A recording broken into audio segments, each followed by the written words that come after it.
Hi ಎಲ್ಲರಿಗೂ ನಮಸ್ಕಾರ. ನನ್ನ ಹೊಸ ವಿಡಿಯೋಗೆ ನಿಮಗೆಲ್ಲರಿಗೂ ಸ್ವಾಗತ. ನಮಗೆಲ್ಲರಿಗೂ ಈ ವಿಡಿಯೋ ನೋಡುವಾಗ ಗೊತ್ತೇ ಇರುತ್ತಾ ನಾವು ಯಾವ ದಿನವನ್ನು ಆಚರಣೆ ಮಾಡಿದ್ದೇವೆ ಅಂತ ಹೇಳಿ.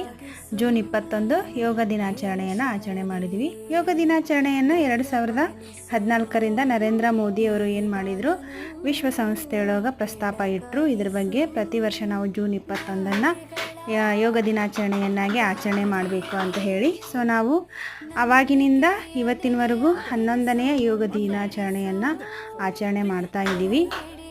ಪ್ರತಿಯೊಬ್ಬರು ಯೋಗ ಅನ್ನೋದು ನಮ್ಮ ಭಾರತ ದೇಶದಿಂದನೇ ಹುಟ್ಟಿಕೊಂಡು ಬೇರೆ ದೇಶಗಳೆಲ್ಲೆಡೆ ಪಸರಿಸಿರುವಂಥದ್ದು. ಇದರ ಮೂಲ ಅಥವಾ ತವರು ಮನೆ ಯಾವುದಪ್ಪ ಅಂತಂದ್ರೆ ಯೋಗದ್ದು ನಮ್ಮ ಭಾರತ ದೇಶ.